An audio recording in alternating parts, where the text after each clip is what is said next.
In today's episode, I talk about the new TWSBI Vac700R, which pens are the best if you like to change your inks a lot, and the products that have wowed me the most.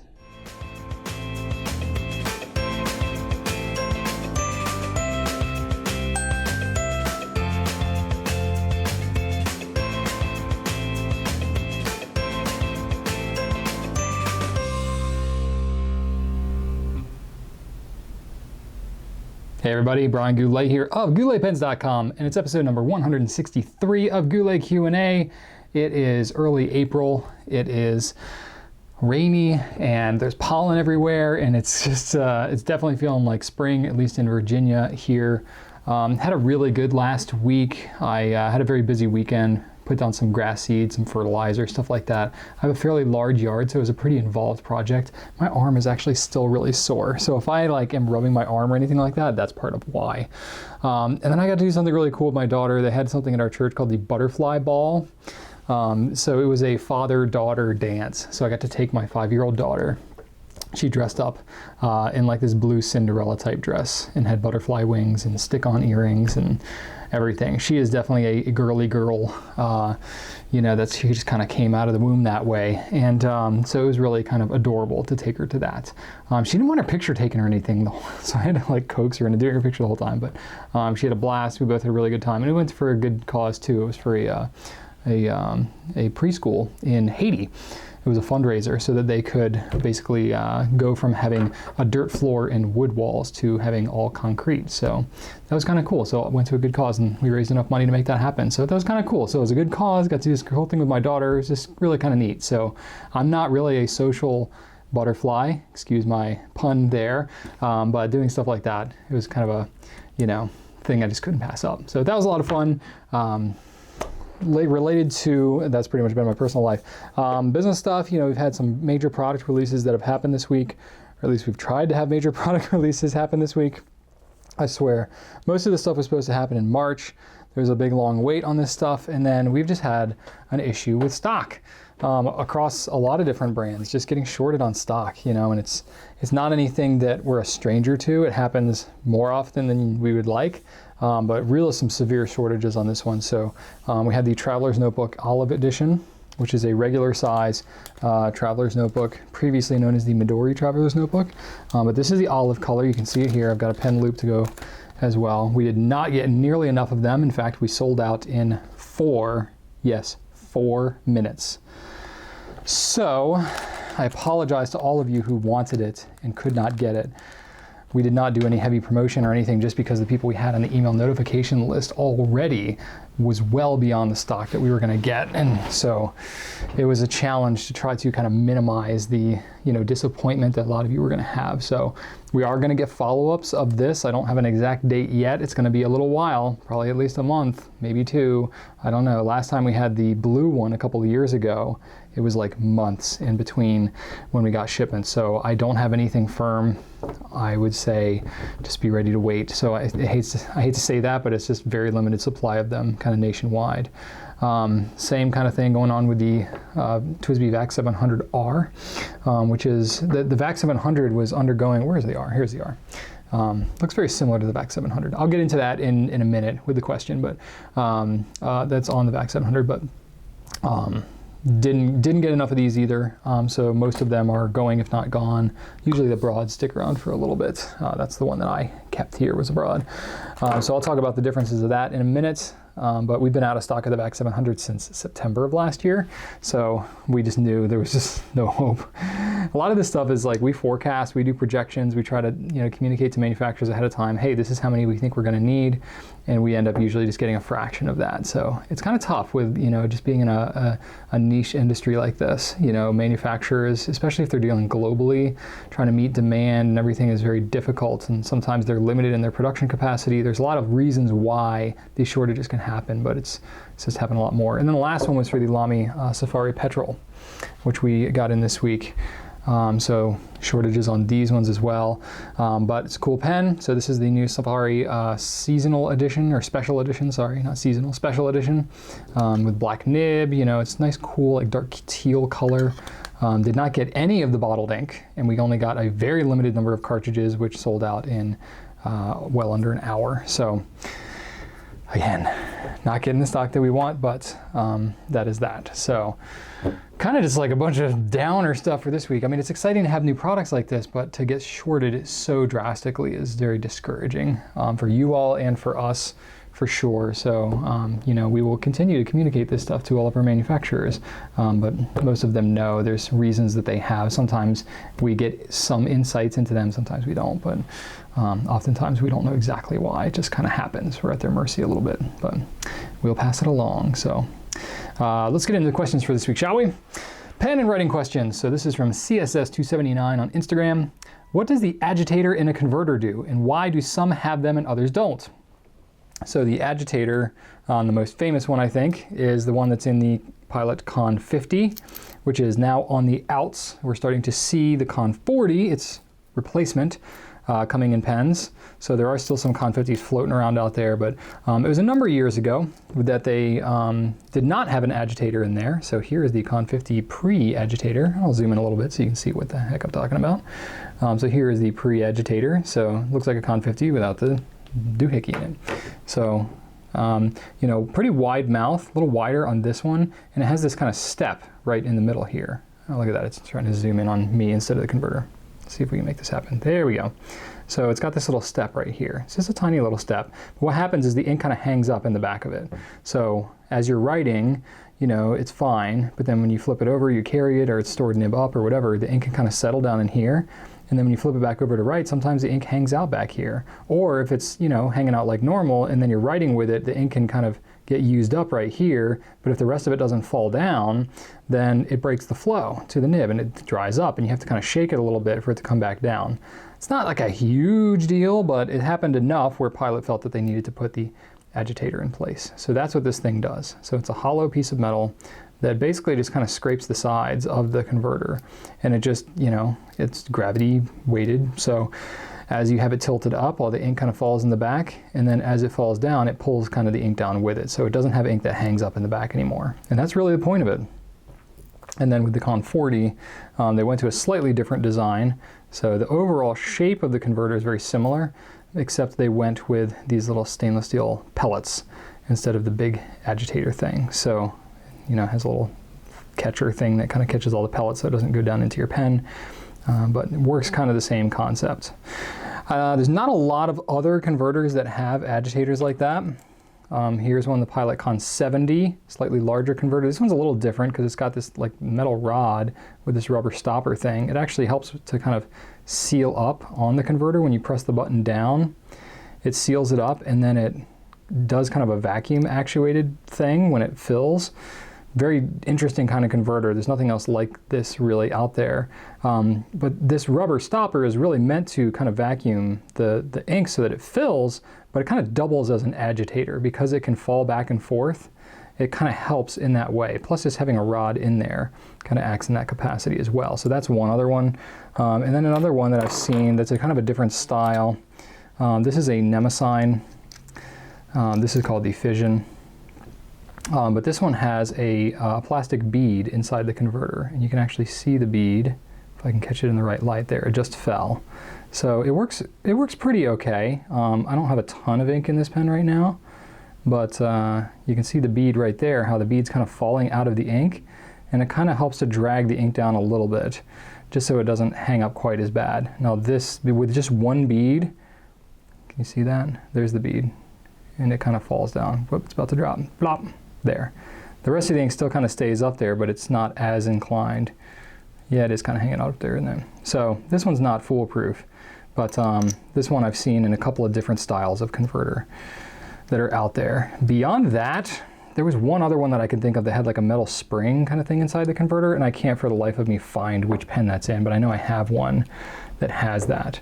I imagine the reason why most pen companies don't do that is really just for cost or for simplicity. You know, they just don't, they don't want to deal with having extra things inside their converter. Another reason not to do it, especially on the Con 50, not so much on the Con 40 because it's smaller little balls, but this one, you know, it's pretty loud. So even when you have it filled with ink, which does help to temper the sound a little bit, and it's inside your pen, you can shake it back and forth and you can hear kind of a rattle. And a lot of people, you know, who are particular about the sound, didn't like that at all. So I know that was one complaint against the agitator. So I think a lot of companies just kind of steer away from it. There's not enough benefit for them to just go ahead and do it with the additional costs, the sound factor, and then will it even make a difference? On a lot of converters, it really doesn't matter. It seems to be only on certain converter designs, you know, that have the wider mouth that it's more of an issue. But that pretty much gets you up to speed on that. This question is from papaheppy on Instagram. Here's a question for you. I'm an avid ink changer in my pens, but always find it a hassle to clean out a pen when I want to switch a color. What are the best pen filling types for people who like to clean their pens easily? Okay, great question. Me personally, I mean, this is a personal thing. Everybody's got a different style, different, you know, opinions and stuff like that. I think that the easiest pens to use if you're changing your inks a lot is a cartridge converter pen. You know, it's easy enough to use. It doesn't have a massive ink capacity like a vacuum filler or a piston filler might, but if you're changing your ink a lot, you're not going to need a lot of ink anyway because you're wanting to change it. If you're anything like me, usually I'll fill a converter and by the time I'm like a third through it, I'm like, all right, I'm ready to try the next ink. You know, I have some pens where I commit a little bit more than that. But for the most part, if I'm using a pen, I just want to try different inks. That's part of the fun, is being able to change and try different inks. You know, 560 different colors or whatever it is we have now. I can hardly keep track because it changes so often. But you know, that's a lot of ink. It's really, really a lot of ink. So one thing that I like, and I'm going to bust out the old dark lilac here to demonstrate, just to make you mad. So here's a dark lilac, and this is a cartridge converter pen. So you can use a converter or a cartridge on it. But then when it comes time to clean it out, you can use a bulb syringe, and you just stick it in the back, flush it out. You know, this holds 2 ounces of ink in here, or sorry, 2 ounces of water in here, so which is more than enough to flush this thing clean. So you just fill it up with water once, you press it down through, it flushes it out. You take a little paper towel to it, and then, do I have a paper towel handy? Here we go. Take a little paper towel to it, soak up the extra water that comes out of the feed, and voila, you have a clean pen. It takes like 30 seconds, like I'm not joking. It's so easy to clean. There's just nothing else that's going to be that fast. You know, if you're dealing with a vacuum filling pen, those are really, really a pain, unless you can disassemble it, which you don't want to do that all the time. You know, you can do that, especially if you have something like a TWSBI. You know, it's not the worst thing. You can do that. The piston or the vacuum fillers. A lot of people disassemble the piston fillers and have a hard time getting them back together. That's a whole other thing. But you can actually disassemble the TWSBIs and a couple other vacuum fillers that are out there. Maybe it would help if I pull it out all the way. So I can pull out the whole mechanism, and then I can actually just use a bulb syringe and just flush it out the back like that. And it works very similar to a cartridge converter. It does leave a little bit more extra water in there, so you gotta kind of shake it out and maybe use a Q-tip and kind of swab it out. But that is kind of cool. So even though this is not a cartridge converter pen, it's still, oh gosh, can I get this thing back in here? There we go. Even though it's not a cartridge converter pen, you can still do the same bulb syringe trick like a cartridge converter pen, which I love to do. Same thing, I've got a TWSBI Eco here. So if I'm using my Eco and I want to flush it out, you know, all I got to do is undo the piston a little bit here, use my wrench, get that in here, unscrew it. I want to try to keep the mechanism all together, so I may want to ratchet down the piston a little bit before I take it all the way out. Where people get into trouble is when the piston rod comes out and then they try to set it back in, but they've twisted the knob in a different fashion, and then, as I just did, oh gosh, I might have some work to do on this one. Yep, there we go. Look at that, I just did that myself. Trying to demonstrate how people do it, I actually ended up doing it myself. Okay, there we go. You can do the same kind of thing, so you end up with just the body of the pen basically. You can take your bulb syringe and then just flush it out. One flush will pretty much do it on most inks, and then you're pretty good, and you just reassemble the thing. Let's see how I did with this one actually. Let's see if I got it set back in the right place. I get more questions, and my team gets more questions on how to reassemble the Eco and the 580 than you could possibly believe. Look at that, I didn't quite get it in the right spot. Okay, I'm gonna fix it later because that's not really the point of this whole question. A little project for Brian after the show. The things I do behind the scenes that you guys don't even realize. Let's see here, some other things like that. I absolutely hate cleaning out lever fillers, and basically anything with a sack, you know, so like crescent fillers and things like that, because there's really no way to speed up the process. You really just have to flush and fill and flush and fill and flush and fill and flush and fill over and over and over again. And you have to wait like 10 seconds each time you press that sack in whatever fashion it is. And it's really a pain. Button fillers I'm not too wild about either. So really I'm just kind of annoyed by those. But specifically talking about the bulb syringe, there's something I want to show you guys. I talked about this a lot, about snipping the bulb syringe. So this is for certain styles of pen, like the Pilot Falcon. Schaefer too is like this, and there's a couple other brands where, you know, they don't have a nice clean place for you to be able to, I'm going to zoom in, for you to be able to stick your bulb syringe in there, because just the way they design these, you can see it has this kind of shroud around the back of the feed. So I can put a bulb syringe in here, but it doesn't fit cleanly. I mean, I can kind of like jam it and mesh it in there so that it will kind of work, but it's still going to be squirting water out, and I got to really kind of force it to make it happen. So what I like to do with pens that are designed like this, where they don't have this nice kind of deep indent where I can put the bulb syringe into, is I take a bulb syringe and I actually cut the end of it so that it can fit over top of said grip section. And I find that if you cut it at just about the right size, it's pretty universal. It'll fit on most size pens. So really, I mean, I could get more scientific about this, but I just kind of look about where the diameter of the grip is and about where it is, maybe a little bit more, because you got to account for the thickness of the bulb syringe. You know, and I'll kind of err on the side of caution, because you can always cut off more, but you can't really put it back. So I'll just kind of use scissors and cut it. And I can put it in here. That will fit, but it's kind of forcing it, so I'm going to cut just a little bit more.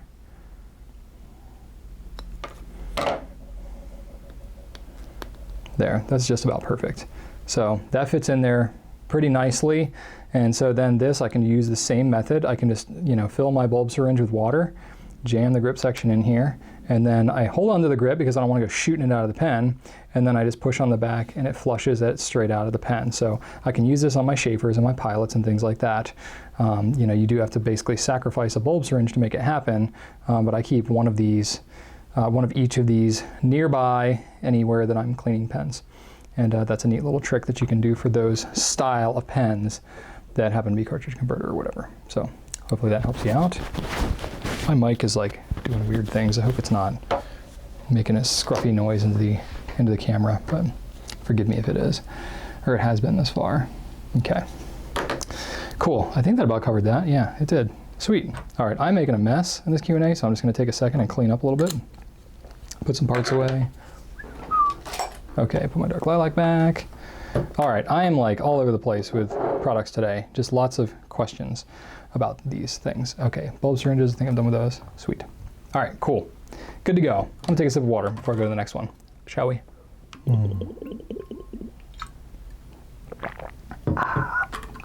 Great stuff. Okay. Next question. This is from Terry R. on Facebook. Looking to buy the TWSBI Vac700R. And on your email list, just wondering if it will fit the VAC20 inkwell. I see they changed the dip units. So did they change the section as well, the part that screws into the inkwell? Please keep up the great work, and the whole Brian and the whole Goulet team. Well, thank you, Terry. Appreciate that.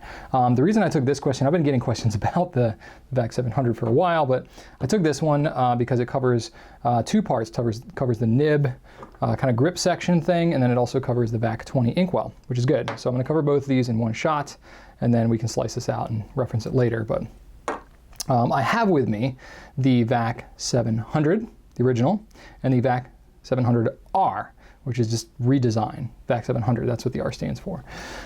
So cap and everything is exactly the same. It does have the letter R on the back. I'm gonna zoom in again, just so you kind of see what's going on. It's Vac700R, see that beauty?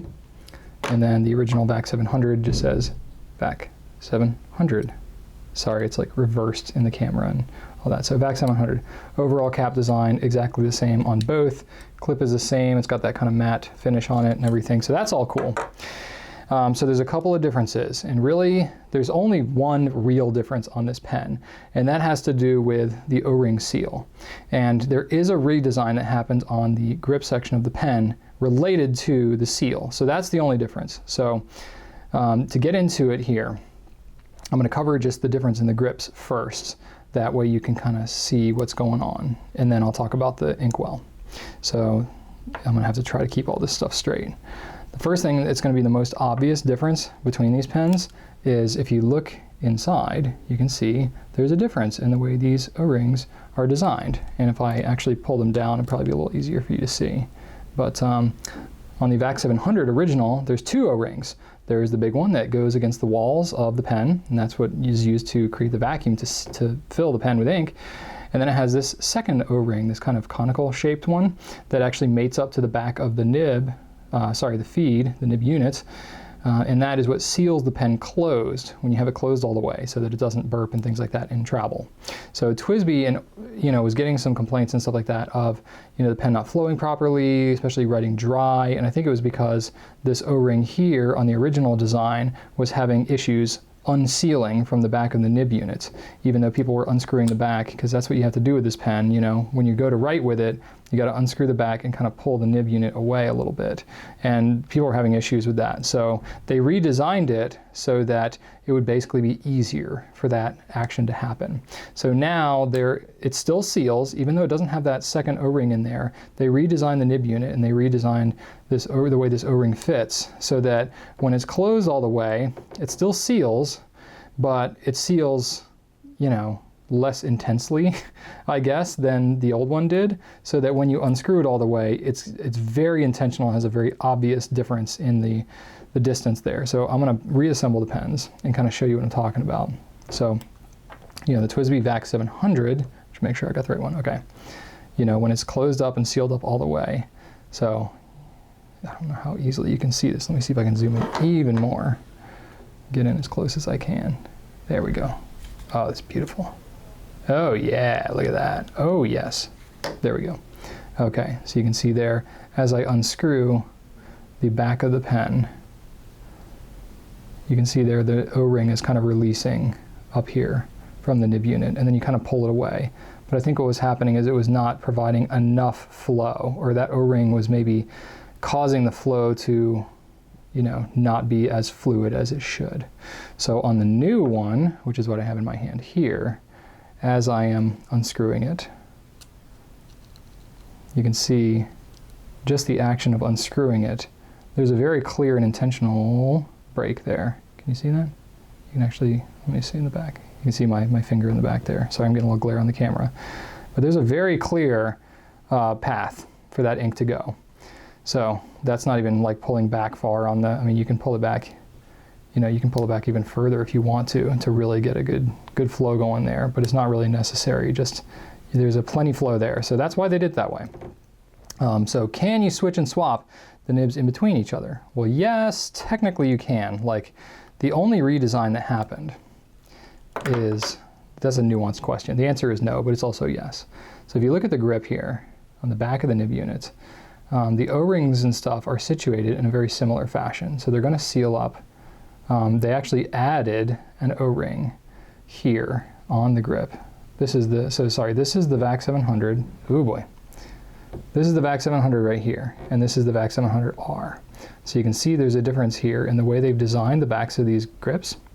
So there's two O-rings on the new Vac700R. So not only will it help to seal it up there, but it'll help to make sure that no ink is going to leak out of the pen and onto the grip. So they added an O-ring there. That was kind of nice. And you notice it's a little taller. So the reason they did it that way is so that the mechanism, the back of the piston, will fit kind of into that cavity and just seal it up nicer. So let me actually try to unscrew and show you how this action actually works. Forgive me, I'm zoomed in. You can't really see what's going on. Be patient. Okay, unscrewing. Okay. Oops, lost my O-ring. How about that? Okay. Voila. So I have my O-ring here. So this is the Vac700R. So the way this thing fits on here, when it's sealed, is it kind of goes in there like that. So it really kind of seats down inside of there, seals it up nicely, and then when it's unscrewed, it's out there like that. If I were to use the grip of the original Vac700 on here, it does not go inside of there. So it does not really seal it up well at all. Technically it will fit inside of there, and I'll show you that in a second, but it's not really meant to be compatible, so it's not going to seal up the pen closed like it would otherwise, or like it's supposed to. Is that making sense? I hope you guys are following me on here. I know it's a little confusing. Likewise, showing you the back of the Vac700 here. So this has got the same O-ring, but then it's got the second O-ring up top here, which you can remove and have it, you know, nice and open and flowing if you want. Then you're not getting any advantages of the actually sealing up the ink chamber. So this is how this one seals up to, this is the Vac700 nib unit. So it seals up there, so this cone shape fits right into this little cone area here and seals it up nicely. Well, if you use it on the new Vac700R, it's going to go in there, but it's not really going to seal in there properly, because what's going to happen is this part is going to hit inside here. It's not going to allow it to seat down in there nicely like it does on the Vac700R piston rod. So it's just not going to seal up quite as nice. Now technically, if you wanted to, let me reassemble all my parts here because I'm getting a little out of control now. Okay, so I got my Vac700. How quickly can Brian reassemble TWSBIs while everybody's waiting for him? Okay. Get this back in place here. Okay. Voila. Beautiful. Okay. So, if I'm using my Vac700, so this is my original Vac700, and I have a Vac700R nib unit. I can technically put the nib unit on there, and I can technically close it up. It's just not going to seal really well in here. So you technically could swap it if you wanted to, but just don't expect it to function properly as it should. There you go. So it'll fit both, but it's really meant to just be on the other ones. Now, it's not all hope is lost here. I mean, if you want to be able to swap them, oh, actually, you know what? Okay, so here's something. If you are swapping the, sorry, I'm discovering a little bit as I go here. If you're swapping this is the Vac700R nib unit, and the only reason I can tell the difference between the two easily is because this one's a broad and that one's a medium. But anyway, so this is I actually swapped the wrong bodies. This is what happens when you shoot everything in one take, folks. So this is actually the body for the Vac700. I got my parts mixed up. It's easy to do. It's really difficult to tell the difference between the bodies of the two, but there is a little bit of a difference, and I just discovered what that is. So if I am using the Vac700R body, it's going to fit the grip a little bit differently. So I can fit the Vac700 nib unit flush onto the Vac700R body. But if I'm fitting the Vac700R nib unit onto the Vac700 body, there's a little bit of a gap here. Can you see that? There's a little bit of a gap. It does not seat all the way. So Vac700R nib unit is not going to fit properly onto the Vac700 body. Got it? So bottom line, it's just best not to switch the nib units, really. Just keep them separate and all will be well. Now the thing that I will say is if you want to get a different nib and you want the nib unit and all that stuff, it's not all hope is lost. You know, you can still do that, but the way that you're going to do that is by swapping the actual nib itself. It's a number 6 nib. You can just, you know, pinch the nib and feed together, pull it out. You know, you can take the nib and feed out of your other TWSBI Vac700 or Vac700R. It is a little tighter fitting in the Vac700. How about that? Or in the 700R. This is my 700R. I've taken it out of the Vac700 before. Okay, still comes out. You just got to be careful. It's lodged in there pretty good, but it comes out, and I can take my nib units and swap them back and forth. You do have to put them back in a certain direction, you know, because the nib unit itself has kind of a specific manner that it needs to fit in. You know, I can't just jam it in there any which way. It has to fit in because it has kind of this cutout. It's very, very subtle. You can't really see it, but it's got a specific cutout that accommodates the nib. So I can fit it back in there. And I can swap them in between each other like that, but it's just not quite as easy as switching and swapping the grips like so. It's also a number 6 nib. Technically, TWSBI won't warranty other brands' nibs, but you can technically use another brand number 6 nib like a Goulet or Edison or anything like that at your own kind of risk of doing so. You can do that and not to remember to swap these nibs back. And then when it comes time to actually use it, to get back to your original question, to use it in the VAC20 inkwell, it will work.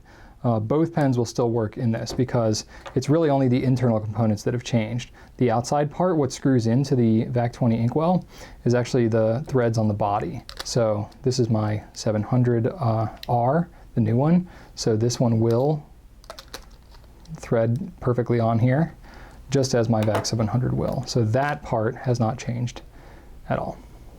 Cool. Then the other difference that I'll point out here, maybe not a super material difference, and again, my pens are half assembled at this point.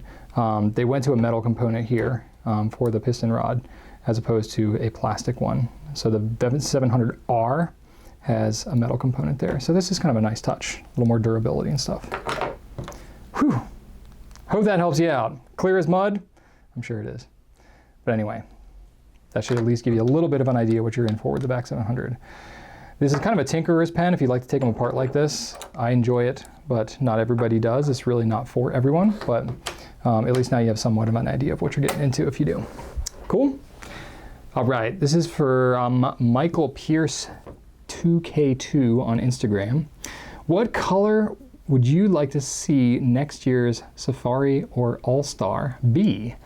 So with the release of Petrol, and with the release of the Lamy Pacific last month, you know, generate some conversation about colors and things like that. I will say, between the Pacific and the Petrol this year, they had some really strong colors. I really like them a lot. Of course, Dark Lilac was awesome last year, but I really have enjoyed the colors this year. In past years, they've had ones that I've kind of been like, really? And you know, you had like Charge Green last year, which was okay, but not a stunner.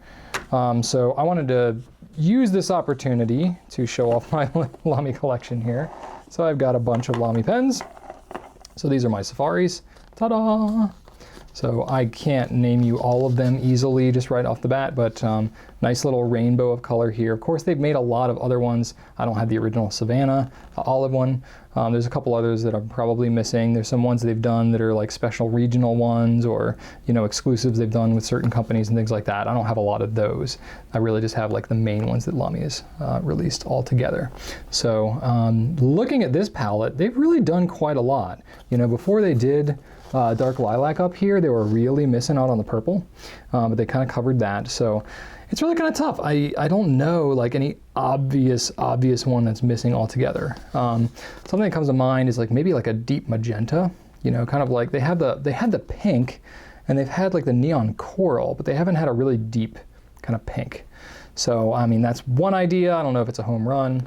Also, you know, greens get really tough. They've done some of the neon greens, but doing a darker green, of course, you've got the Petrol, which is really like a blue green, but I'm talking more of like maybe a hunter green or some forest green or something like that. That might do well. Maybe in a matte color, I'm not sure. A matte green would probably be kind of nice. Either that or like a deep navy, but they've got a dark blue. I don't know. This is kind of dark blue. Maybe a navy would be kind of too fitting with the rest of them. I'm not sure. So I don't know. What do you guys think? I'd really use your opinions on that. That's for the Safaris. Then I got the All-Stars too. I didn't take as much time to kind of color coordinate my All-Stars, but let's see if we can get these down here. There we go. Here are my All-Stars. I really like the Pacific that they did down here on this end. It's not easy for me to hold it and show, but the Pacific down here, the blue, I really liked it because a lot of the All-Stars have been kind of muted, but they've done some recently, like they've done the blue-green, the blue, you know, the Charge Green was on the brighter end, so they're kind of moving around with them a little bit. For a while, they were kind of stuck there on like the blues or like the silvers and silver grays and blue grays and stuff like that. I really like the ruby. That's one of my favorites of all time. Like that one. The coffee is really nice too. So as far as ones that are missing out of here, it's kind of tough for me to say too. I also think, you know, maybe a deep magenta would be kind of nice for this one. They did the raspberry though. That was kind of nice. So, or sorry, that's the purple one. The raspberry is, where is my raspberry? My raspberry is not in here. How about that? Okay. So this is the purple. There's a raspberry too that's kind of like a lighter pinky red. I'll have to go find that. Yeah, I don't know. I could see, maybe doing like an olive color or something like that. They've done the mint green. I don't know. The olive might be nice to bring back in the Savannah, honestly. I could see that, but yeah, I don't know. It's a good question. I didn't have a great answer for you, so not one of my stronger ones, but I did want to show you some All-Stars and Safaris and maybe get you thinking too. Lamy really doesn't take a whole lot of input into these things, so I don't know if it particularly matters one way or the other. They seem to come up with whatever colors they feel like. But if they ever ask me, I can pass the word along if there's a resounding color that everybody's asking about. Cool. All right, this question is from inkdip on Instagram. I've noticed that on new Visconti Homo Sapiens, specifically the Bronze Age, that some of them have a new grayish enameling on the clip. Could you elaborate on this a bit further? Is this the solution to the past few problems of the printed enameling coming off? Thanks and hope you're having a good day. I actually forgot to grab one of the new ones off the shelf, so I'm going to have to show you some alternates that are very close to what you're talking about here. Give me just 1 second as I grab some Viscontis, but I will show you kind of what I'm talking about here in just a second. Where are you? Not that. Okay. I think this will get the job done. All right.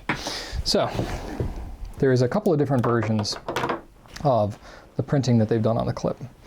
They've kind of morphed a little bit over the years. So I have a Homo Sapiens from a couple of years ago, and I'll show you. It has, it's just printing. I don't know if it's enameling or it's more of like a screen printing type of thing. So I'll zoom in a little bit, and you'll get to see this nice and glared thing. So it's the Bronze Age, and then it's just got this kind of rustic printing on here.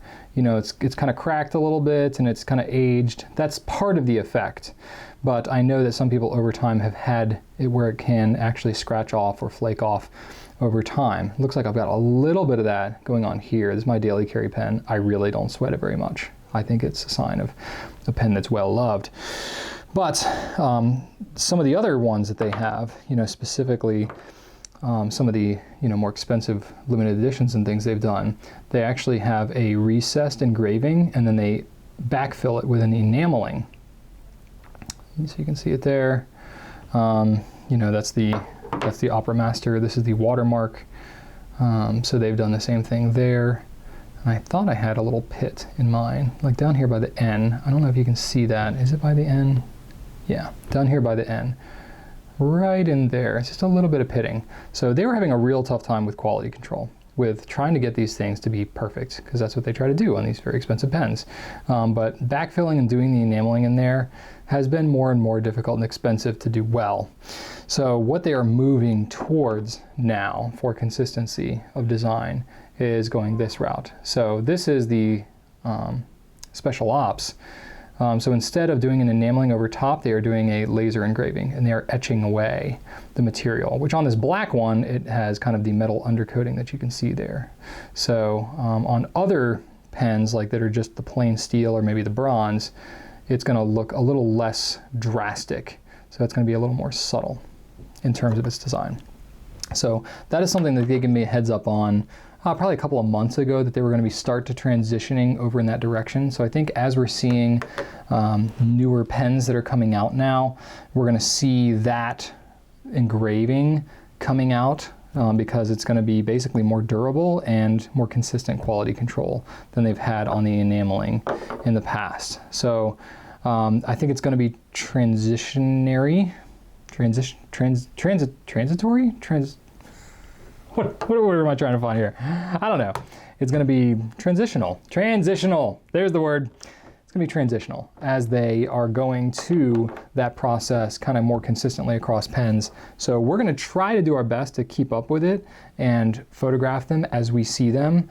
But it can be difficult to do that, especially when we get mixed stock. And then, it's a I'm not going to say it's a minor change, but it's not a fundamental functional change. So it's difficult for us to keep up, because if we're given like a 4-month heads up to say, hey, pens are going to be transitioning over time, you'll start to notice these. Are we then checking for that on every single pen that rolls through our shop for the next 4 months until it starts to come through, and having to photograph and keep separate stock and all that kind of stuff? I know it seems like that would be something that we should do and would be kind of simple, and we do our best, but it's not always as practical sometimes as it seems, especially when you're dealing with some limited things and they're like in the packaging and you don't want to mess up the packaging and stuff like that. When we start opening up every single box, it makes it hard to keep that integrity intact. So, we'll do our best to keep it up to date, but if there's a little bit of inconsistency, please let us know. That way we can be more consistent with it. Cool? All right. I got a couple of personal questions here to close us out for this week. First one is from Stephanie S. on Facebook. What have been some of your biggest wow moments when trying new products? Not just, this is kind of cool, but more, oh my gosh, this is awesome. And I've definitely had plenty of both of those moments. Really a lot in the early days too, especially as I was just discovering things. As you can imagine, as you go further along, the bar gets raised, you've seen a lot of the same kind of stuff. It can be difficult to be truly wowed when you've experienced a whole lot more. So a lot of this stuff is kind of my first experiences. For example, just the first time I wrote with a fountain pen at all. Literally, it was a wow moment. I'd never written with anything so smooth and so flowing and with that type of color and vibrancy in the ink. And I still remember it. I remember exactly where I was. I was in my kitchen in our old house, and I spilled the bottle of ink when I filled it for the first time. And I went to use it, and I was like, wow. I was like, I had heard these fountain pens were cool, but now I get it. And it just clicked for me. I was standing, we had a kitchen island, and I had a nook, and that I'd kind of built that was apart from the island, and I had my notebook and everything. I had a Rhodia pad that I just bought, and I was using it for the first time, and I was just like, this is unreal. This is an experience like I've never had writing before. So that still sticks with me today. Paper, definitely experiencing different types of paper. I remember experiencing Clairefontaine Triomphe for the first time. It's a stationary paper. It's very, very smooth. The first time I ever wrote with that, it's so glassy smooth. It was, again, I'd never written on anything so smooth before, and the ink really pops on that paper because it's a very bright white paper. So that, again, was a wow moment. First time I wrote with a stub nib, actually. It was I had bought a Pelican script and a Lamy Joy. I don't remember exactly which one I used first, honestly, but I ended up using the script a whole lot more, which is funny because then we carried the pen here and they just never sold well. But that was one of my first pens that I absolutely loved. But just writing with that stub nib and having that line variation between the cross and the downstroke, it was never anything I'd experienced before, and it just instantly made my handwriting look better. And that's what I used for a long time. That first year that I was using fountain pens, I would always use a stub because it made my handwriting look so much better. Now my handwriting's a lot better, so I use a lot of other different things, but that was part of it. A little further along, first time I used a Visconti traveling inkwell. It's not the cheapest product, and it does one thing and it does it really well. It carries ink and it allows you to fill from it. But the first time I ever used it, I'd heard so much about it. In fact, I think the first video that Stephen Brown ever made that was pen related was he sent a video to me specifically about the Visconti traveling inkwell, because at the time I didn't carry Visconti. He was still 4 years away from carrying it, and he was showing me how the thing worked. As a recommendation that I should carry it. So thank you, Stephen. Lifelong dream fulfilled there. Very, very simple pen and how it fills. You really just, this is a vacuum filling pen too. So you just kind of, do that and it fills. And the first time I used it, I was like, oh my gosh, that's so easy. And I can carry, it carries almost 6 mils worth of ink, and it doesn't get ink all over my grip section. It gets a little bit on there. Gets a little bit just like right on the edge, and then I like to wipe off the nib, but it's a really very clean, very easy way. It fills the grip, it fills the pen up completely, so it just makes it very easy. And especially as I have a pen, I really like it with the Homo Sapiens because it doesn't have an ink window, And it's got a decent ink capacity, but it's not huge, and the pen writes pretty wet. So I refill it, probably once a week, and I use it daily. But what I really like about the traveling inkwell is I can just, as I'm thinking of it, I can just very quickly do it, fill it in about 30 seconds, and then carry on. And I'll keep one ink consistently in this pen for quite some time. So maybe I'll change it out like when I finish an inkwell, traveling inkwell's worth. But that was a wow moment. When the Noodler's Flex nibs first came out, this was in early 2011. Yes. That was the first time I experienced, maybe it was late 2010, first time I experienced a Noodler's Flex nib, because I had not had a lot of experience with Flex nibs because they were so expensive and I didn't carry Pilot at the time or anything like that. So I had very limited experience with any Flex or soft nibs. But when that pen came out, and it was a $14 nib creeper, that was the first one that came out, I was like, oh my gosh, this is a game changer. There's nothing else like this out there. This is gonna drive people crazy. People are gonna be just banging down doors to get this thing, and they did. So for the first several years, people were going nuts over Noodler's pens because we couldn't get enough of them. They couldn't make enough of them. Now it's not so much an issue. I mean, when's the last time there was a severe outage on all Noodler's pens? It hasn't been for a while. So that was quite an experience. When I discovered the bulb syringe for the first time, that blew my mind because it was the single best tip that I've ever had in fountain pens because of how easy it makes to clean out pens, especially cartridge converter pens. So for an inkophile like myself, serial ink enthusiast, I like to change my colors a lot. That is an indispensable tool. Getting into some nib tuning stuff a little further along, discovering micromesh and mylar paper and really honing my nibs and knowing how to get rid of baby's bottom and things like that, it really was kind of a game changer for me. I had some troublesome pens that I was able to tune and tweak and stuff like that, and it would, save the writing experience for me for certain pens. So that was really cool to get to experience those. Certain inks, I know I'm getting to a lot of products here. I've had a lot of wow moments. Getting to experience shimmering ink for the first time, especially Emerald of Chabor. There were shimmering inks before this, the Rouge Hematite, Stormy Gray, but this was before Shimmertastic inks came out, and Emerald of Chabor just is still my favorite. Love it, love the color. Actually really matches Petrol pretty decent too, but really like it a lot. So that was a good one. Doing Noodler's Liberty's Elysium also, just part of that was just designing it with Nathan and working on it and just what it means to do it. But then actually getting to use it and realizing like, wow, this ink exists in part because of my ideation. Nathan had a much heavier hand in it, to be quite honest, but really prompting him to do that was like, wow, this is really cool, like creating something that people really love that would not exist had I not prompted it. So that was kind of the wow moment for me there. A little bit different kind of feel than the rest of it. Going back to paper, using Tomoe River paper for the first time, that was kind of like the traveling ink pot, where I'd heard a lot about it ahead of time, and I was like, really, what's the hype? And then I used it and I was like, oh, that's the hype. I get it. Same thing with Tomoe. Love the paper, very smooth. I don't use it all the time. Our media team loves it because it makes inks sheen like crazy, and it's really great to draw on, and it feels really nice too. It feels really soft as you're writing on it. But I only use it for loose sheets, so for writing certain letters and stuff like that. As I'm going about my business throughout the day, it's not like I'm taking Tomoe River to meetings and stuff. Probably need to design a different formatted notebook for that.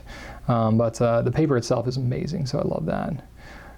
The Pilot Metropolitan, the first time I ever used that, it was only the black, gold, and silver plane, I think, that first came out, and they had the dot and the zigzag, and it was only in a medium nib. But you can go back and watch my video that's several years old on that one now, and you can tell in there I was like, this is just going to be a game-changing pen. So that has definitely proven to be the case. It's one of our top pens, if not the top, in terms of volume. And it really is a phenomenal pen for the price, and I recognized that as soon as I experienced it. And then the last one that I have, and then I'll shut up, is the Dark Lilac, the Safari that came out last year. We had been asking Lamy to come out with a purple Safari for the last 3 or 4 years before they came out with this one. I don't know whether they actually listened to that or whether they just decided to do it all on their own. But I was thinking purple just like, the regular Safaris, just a shiny, shiny purple with a silver clip. That's all I was envisioning, really. But when I saw that they came out with the matte purple with the black finish, black nib, I was like, wow, this is an amazing pen. I was like, this is going to do really well, and it did. So very, very popular pen. The ink kind of blew me away too. Didn't get enough of it, but the ink was pretty awesome. Of course, now the pen's gone too, but yeah, a lot of things like that have happened over the years. I've been doing this for 7.5 years now, so I've had a lot of wow moments, but those are some of my tops that came to mind. Thanks for asking that question. It's nice doing a little trip down memory lane on that one. And then the last one, this is an even more personal question. This is from arachnesthreads on Instagram. How do you keep the work/job aspect of selling fountain pens from tainting your personal passion or enjoyment for the hobby? Good question. Does that really happen? I guess I think of like the shoemaker's children has no shoes kind of thing. Or like if you're a painter, the last thing you want to do is come home and paint your own house, I get some of that.